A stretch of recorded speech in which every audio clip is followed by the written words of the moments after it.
Bonjour à toutes et à tous, j'espère que vous allez bien et bienvenue sur la chaîne. Dans cette vidéo nous parlerons de la réaction de David Eto'o suite à la décision de démission du président actuel de la FECAFOOT. Restez jusqu'à la fin pour avoir les détails. Mais avant, abonnez-vous si vous êtes nouveau et cliquez sur la cloche de notification pour ne rien rater de nos prochaines vidéos. David Eto'o, le frère cadet du dirigeant de la Fédération camerounaise de football, est intervenu publiquement pour défendre son aîné face aux critiques. Il a tout d'abord réagi aux propos de Jeremy Njitap qui avait critiqué Samuel Eto'o pour son rôle présumé dans son éviction des vestiaires de l'équipe nationale. David a rétorqué en rappelant un incident de 2014 où Roger Milla avait été exclu du vestiaire, soulignant que Samuel Eto'o n'était pas responsable de la gestion de la fédération à cette époque.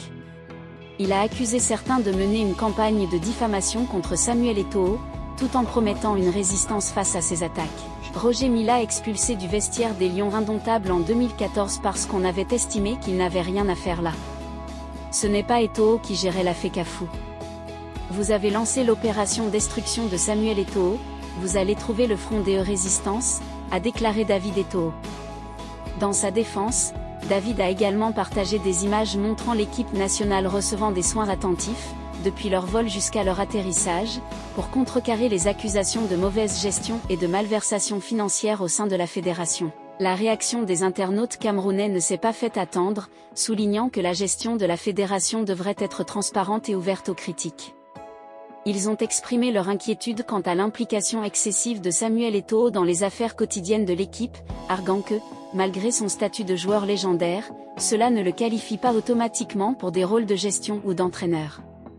Certains commentaires ont également souligné l'importance de séparer les émotions des compétences professionnelles, insistant sur le fait que la performance de la fédération et de l'équipe nationale devrait être le principal critère d'évaluation de sa gestion. Arrêtez de faire dans les émotions quand il s'agit d'Eto'o. Il doit apprendre à accepter les reproches pour mieux fonctionner. Eto'o a marqué son nom dans l'histoire en tant que joueur, oui, mais il ne ferait certainement pas un bon gestionnaire. Ce qu'on reproche à ce gars, c'est le fait qu'il soit omniprésent dans les vestiaires et pendant les entraînements au point d'être à la place des entraîneurs et du sélectionneur. C'est vrai qu'il était un grand joueur, mais il n'aura jamais la même vision que celui qui est allé à l'école de formation pour un poste d'entraîneur. Vous mélangez les émotions et le professionnalisme. Je suis même dépassé de celui-là. Monsieur sache qu'Eto'o gère une association camerounaise et pareillement l'équipe nationale du Cameroun, qui est un bien précieux pour tous les Camerounais. Donc si les résultats ne suivent pas, on doit s'inquiéter et se poser des questions sur sa gestion. C'est lui-même qui est responsable, qu'il assume le retour. Étant quelqu'un qui a joué au haut niveau où seule la performance prime, il réussit à nous emmener un coach avec un CV assez nul. Merci d'être arrivé jusqu'ici. Likez, partagez, donnez vos avis dans les commentaires et abonnez-vous si cela n'est pas encore fait. À très bientôt.